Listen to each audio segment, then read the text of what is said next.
everyone. Thanks for coming out today. And I just need to clarify one thing. Even though I'm a Toronto Maple Leafs fan, it's not my fault. I was born there. You can't help but get it in your blood. But the most important thing is when you're a Leaf fan, you always have to have backup teams to cheer for. Because otherwise, right around this time of year, you start cleaning off your golf clubs. And, I have this sickness for golf. It's called an addiction. I've been trying to break it, but I haven't been able to, and maybe that's why I cheer for the Leafs. I can focus on golf for a few more months in the year. I'm also really pleased to be out here because you guys brought some great weather for me. When I got first asked by Lauren to come out in February, and I'm thinking, wow, minus 20. And being from Ontario, I'm weak. Once you go below single digits, I can't even handle it. But I want to share something with you. One of the real reasons I'm happy to be out here is because those pictures there are pictures of the 401 and the highway system in Toronto. To go 25 kilometers from downtown to get to the airport on my way out here, it only took an hour and 15 minutes. So I'm pleased to come to a province where you have reasonable lifestyle, you have short commutes, you have a successful economy, and this is coming from a guy who's very appreciative of the equalization payments that you guys are getting. Because your economy doesn't come with those words that start with an R or a D, recession or depression. In Ontario, we know that we've been in there for quite a few years now. Every time you think you get some good news, there's always something that comes along with it. So I want to share a few numbers with you. Some numbers that we would love to have in Ontario. So you have population growth. Unlike the way Saskatchewan, a lot of people perceive Saskatchewan, you guys have a net inflow of people. You have real GDP growth, 4.2%. We would love to have anything positive. But, in reality, 4.2% is huge. Oh, I got the wrong number here. Your unemployment rate's 5. So I apologize for that number. And your building permits are up almost 10%. That's outstanding. You compare that to Ontario, your population growth is higher. Your GDP beats us. Like, we can't even hope to have 4.2 in 3 years aggregated. And your unemployment rate beats us by a full 3%. So that's outstanding to come to a place where good things are happening. And again, on behalf of Ontario, thank you. But today I'm here to talk about management consulting. And in any successful economy, you have to have great support services. In the 50 countries around the world where we have institutes of management consulting, a lot of those governments have actually helped set up the institutes because they realize that to build a strong economy, it has to start at the grassroots level. And in order to have that be successful, you have to make sure that entrepreneurs and growing businesses have the intelligence, the resources, and the ideas that can help them break free of just normal inflationary growth. And consultants can help you do that. So today we're going to talk about what skills, what kind of personalities it requires to be a success, to be a consultant. So we'll go through a few of these things here.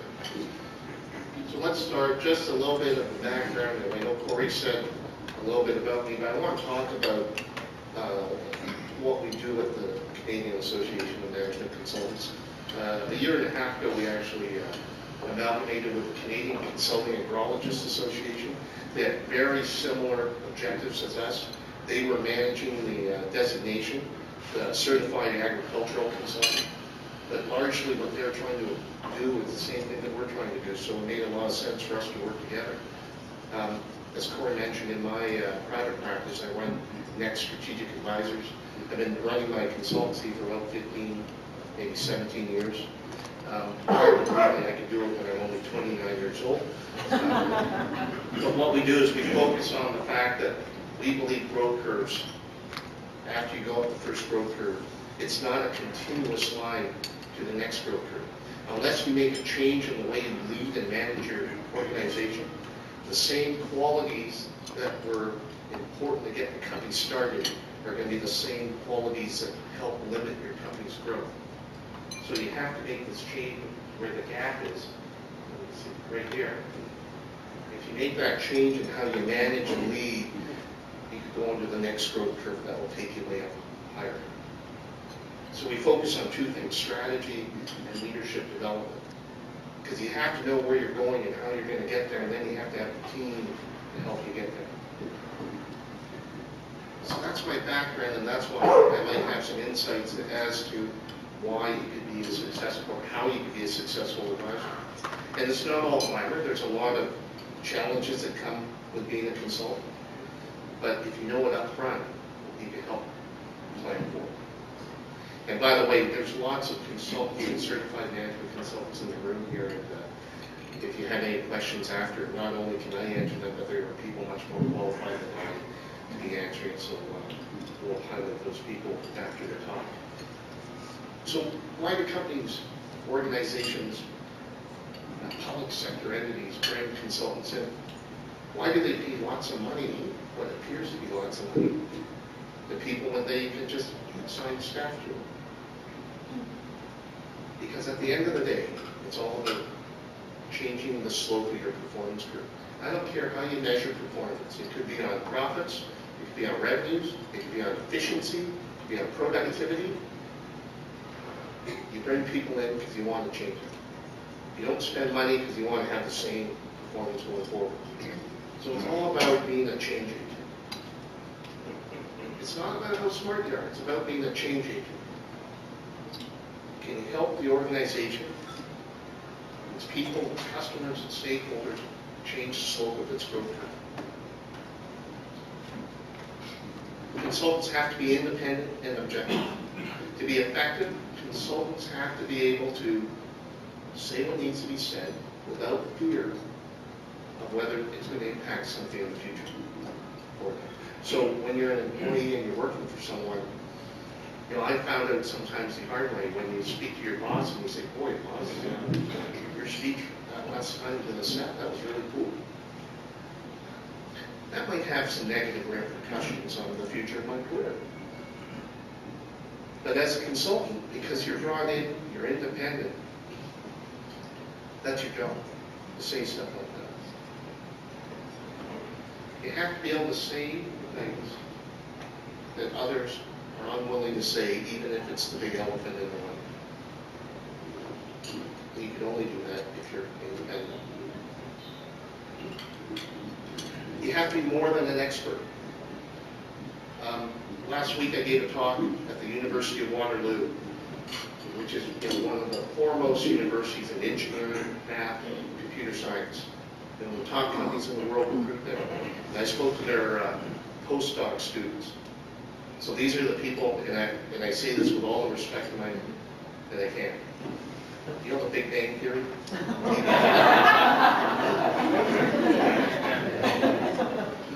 And I say this with love in my heart. The propeller heads, these guys are unbelievably smart. If you go down in a silo, they know a ton of stuff down the silo. They're deep, but they're not broad. They're experts in their field. To be a good consultant, you have to be more than just an expert. Let's explore that. David Maister is the consultant to the consultants. Yes, even consultants need help. And he's the guru when it comes to talking about professional services firms. He's a former Harvard Business School faculty member. And he talks about the fact that a lot of consultants think that giving advice is rational. That obviously if I know something and I'm an expert, I can tell you, and therefore you'll be better. But the fact is, it's more than that, because he doesn't know what my objectives are, or he doesn't know the objectives of the people, the project champion who brought me in. So it's all about this emotional duet working between the consultant and the client. And so a lot of people who get into the management consulting field think that because they're an expert, that obviously they will have a successful practice. But it's way more than that.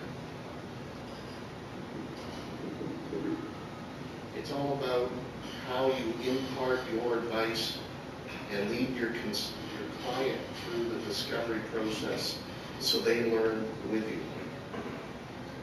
We advocate the consulting process that consists of distinct steps in leading your client through this. The entry phase, the diagnosis phase, the action planning phase, implementation, yes, and termination. Consultants actually have to say this is the end of the engagement and it's complete. And if you want to engage me further, we need to set new objectives. This is not getting your foot in the door and never leaving, because then you're not independent and objective at that point. So that's what consulting really is. If you uncover everything, unwrap the onion, and at the core you find out the key is to be a change agent.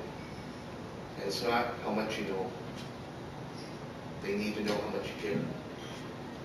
Let me tell you why I love being a consultant, because I've had a few different careers in my life. I was a corporate banker, and I actually really enjoyed it. And for 5 years, I worked hard with my clients, and I wanted to make a difference. I really did. And I won a few national awards, I won some regional awards, and I thought, wow, everything's going great. I got offered promotions. And then when I left, I realized that they're able, in a 50,000 person organization, to drag someone else in and put them in my role. And largely it was kind of the same thing. It's only later, 5 years later, I got some feedback from clients that they said, wow, you really did try to make a difference. But that's why I work. I work because I want to make a difference. And David Meister again says, you want someone who you can trust to do the right thing. You want someone who will care. It's this relationship that you build up with the client. I started a new engagement last week, or a week and a half ago, and my hat's off to the CEO of this company. He said to his management team, he said, we don't want to bring someone in just to help us with this project. We want to bring someone in who's going to be a partner with us in the next 5 years as we grow this company. And that's exactly how the best relationships go. John Maxwell, I think I've said it and paraphrased it, but people don't care how much you know until they know how much you care. And then some dummy said, consultants give clients comfort, and they have a trusted advisor on their side to help them achieve their potential. That's all of what we do, and that's what I love and enjoy, and I guarantee if you speak to the other members of our association, that's what they do too. So let's talk about what it takes, what kind of skills, what qualities do you have to be a success in consulting. We spoke about objectivity and independence. Don't need to beat that one to death. That one's going to keep you. You have to be resistant to influence. You have to put the interests of your client first and foremost. How many people know those people, like you're intellectually curious? So you hear something about the Potash Corporation in Canada, you bring out your iPhone, you start surfing on Wiki to find out more about what potash is, what industries use it, who are the leaders in it. Well, then you find out that they have to ship it by rail, and you go, wow, that's interesting. Who are the leading rail companies in this country? Oh, CPCN. Who owns CN? And then you start doing research on that. It's the people like that who are intellectually curious that want to learn about everything, and they follow the hyperlinks on the web to learn more and more. If you have that, you're one step better towards being a consultant. Again, it's much more than being that narrow elite person. It's about being broad. When you're dealing with people, you can't communicate, you can't read them, the nonverbal signs, you don't listen, it doesn't work. You're dealing with humans. Communication is so important. Change. If you're the type of person that comes in every day to work, you look at your inbox, whether it's your inbox on your email client or it's your real inbox, and your whole goal is to move everything to the outbox, or that you know at 10 o'clock that you have coffee break at 10:15, and you like that consistency. You might not like being a consultant. The life of a consultant is at 4 p.m. on a Friday and it's sunny outside. You're planning, let's say, a ski trip. You're all ready to go. And the phone rings, and your client says, I need to speak to you on Monday morning at 8 a.m., and I need some answers. You gotta be willing to change. You can't be fixated on knowing how predictable your calendar is going to be. Everything has to be irregular, and you have to be comfortable with that. Risk. I don't care if you work for a big consulting firm or you're an independent practitioner. Ultimately, you eat what you kill. If you're good, you'll do well, and you'll succeed financially, you'll succeed professionally. And if you're not good and you can't bring in the clients and the billable hours, guys like Doug McNair will meet with you. What do you really want to do with your life? That's nothing about that. You also have to be able to not worry about your ego. You have to be able to let others take credit. You're here to help your clients succeed. If your goal is to say, man, that was my idea, and I came up with that model, maybe it's not a good fit. Travel. You love being super elite in Air Canada? You like living in airports?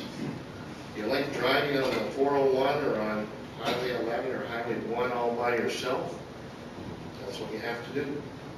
You learn to pack a bag really quick, and you learn how to live out of a suit bag for a whole week. Travel is just part of being a consultant. You have to be comfortable with that. And this one is probably the most important thing. Because if I work for Xerox, I'm selling a product.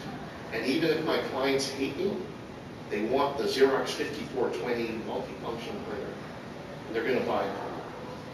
But as a consultant, I don't have a product other than a promise. It's a promise that I can do well because I've done well in the past. I'm selling an intangible. And you have to trust me on it. And it's hard. And I have a buddy who was the national sales manager for Xerox. So obviously he was a good salesman. And so he set up a consultancy on business development and sales. And you know, in 6 months he didn't sell anything. He didn't land a client. It's not because he's a bad salesperson, but selling an intangible product is completely different than selling a tangible product. And you have to be able to bring business in the door. What's the personality match to be a management consultant? Obviously, people orientation, well-spoken, analytical. You have to be able to process the facts and the data that you gather. Independent, we spoke about that. Creativity. Clients don't want ideas they can think about. You have to be a little bit creative to be able to put two and two together to make antisocial, inflexible, fear of flying. That doesn't work. One of the great rewards personally about being a consultant. Now, and I need to say this one because there's a lot of people and a lot of times the media just loves to grab a hold of this. I get to report that some consultant with the government is making $3,000-4,000 a day. How can the government mismanage by spending so much money? Clients are not paying you for your time you're investing right now. They're paying you for the investment you've made into your intellectual capital asset over the last 20 years. So you can't equate that he put 2 days in, he charged $10,000 with obnoxious spending. But the fact is, I'd rather the government or whoever spend $10,000 for 2 days on someone that you know will do the job than spending $5,000 and have a failure at the end. So it's all about pay for what you have, the assets that you bring. So it appears that it's high pay, and it could be if you work hard and you're successful. Variety. There's no two engagements alike. Most consultants deal with all sorts of industries, regions, management teams. You get variety. You have to be able to think on your feet. And it's just great to keep your mind active. So, you know, travel. A couple of years I did 100,000 miles in the air. And for the short term, you think, oh, I'm super elite. Isn't this neat? And then you realize that you're away from your family. So there's some things that are tough to deal with. Most consultants will send you emails at 2 a.m. If you check your email, you'll see that they wake up at strange times, they work late, they work early. So that's a challenge too. They use jargon, all sorts of acronyms. So if you want to learn about different things like marginal revenue product, ERPs, ETAs, they'll be able to speak a whole different language to you. And if you actually calculate the number of hours you do work on an hourly basis, it probably doesn't pay much more than minimum wage. But here's where I want to talk to you about if you want to differentiate yourself. There are 20,000 consultants across Canada. Do you want to be grouped in with the 20,000, or do you want to differentiate yourself? In every profession, you want to differentiate yourself and be a professional. And that's where I want to just spend a few seconds. Professionals, you use the word, everyone uses it, and very few people live up to it. A professional has specialized training, they have a specialized knowledge base, so a common body of knowledge, code of conduct, high standard of ethics. They're self-regulated. They'll self-discipline other members of their profession. And they also realize that intellectual capital is an asset, and if you don't reinvest in it, it depreciates. Just like your house. You don't paint the house starts to look shabby. Same thing happens with a consultant. So everyone and their brother says that they're a professional. Yet very few professions and people actually act like it. Because it's all about reputation. It's like an egg. You carry it around. If you forget about taking care of it for Friday night at 10 p.m. for a few hours because you're having a few beers, the egg breaks. And you have to be able to manage your reputation 24 hours a day, 7 days a week. People aren't hiring you because you're lush. They're hiring you because they want to get better and they want to change. You have to act it. Reputation is all about people being able to tell what you're going to do in the future based on what you've done in the past. And that's why it's important. I love this quote. The fact is, as adults, all of our actions matter. Everything we do counts. And that's especially true when it comes to living according to our beliefs and values. You can't cross your fingers. You can't say, well, I didn't mean that. You have to protect your reputation. Being professionally responsible is being willing to stand up for what you've done. And if you want to hold yourself out as someone different, that's how you do it. The one thing I want to point out here, probably the most famous management consultancy, McKinsey & Company. It's not the first, AD, Arthur D. Little was, but management consulting, or McKinsey was credited with developing the whole practice of consulting in the early to mid part of the past century. And the most important thing that Martin Bauer said was that client interests must be placed ahead of those of the firm. So if you think your project is going to return $50,000 in value, but your fees are going to be $60,000, do you have the courage to do the right thing and not take the engagement? And my final bit that I want to share with you is about the Canadian Association of Management Consultants. And we're here to help you become a professional. So if you're interested in learning more about being a consultant, we're here to help. We also have this designation, Certified Agricultural Consultant, but the one I'm going to talk to you about is Certified Management Consultant. And we've been around for almost 50 years. We were formed from the rib of the Institute of Chartered Accountants in Quebec in Ontario. So our certification process is very similar to what it takes to become a CA. And we remain close with these other associations. But one of the key things that we really focus on is promoting excellence by setting standards. So our code of professional conduct is something I include in every proposal and every engagement letter I put out. And what I want is my clients to flip through the proposal and say, what is this? What is a certified management consultant? Because I want the chance to answer that. I want them to ask what this code of professional conduct is about, because it's the way I do business and the way I live my life. That's our common body of knowledge. We update this on a regular basis. We actually run courses to help deliver this information to people who want to enter the profession. We're actually on the verge of announcing that a number of major firms will be using our courses to train all their people as well. And while I'm here, I'll tell you that on this table here, there's information on our courses and our certification program. You could either become a member, or you could choose to also become a certified member. There's two ways to do it. So I encourage you to do that. Our certification stream, we have 3 ways in: the entry stream, the experience stream if you've worked for 8 years, or the executive stream if you've been a consultant and you're running your own practice for 10 years, or if you've been an industry executive for 10 years or 15 years and you're making a switch over. So there's ways in. If you're a CMA, we also have some accelerated ways to come in because we have a partnership with CMC-Canada. For anyone that's interested, there's a whole bunch of resources out there. Vault.com is terrific. The Harvard Business School Consulting Club is great. The only downside, you have to pay and become a member, but they'll take money from anybody. They'll be capitalists. And obviously CMC-Canada.ca, we have lots of information on the web. The final thing I'd say, David Maester, he's the guru to all consultants. If you want to learn more, we've hosted him up to Canada a number of times at conferences, but he has some great writings. And Alan Weiss, he's been up to our conferences as well.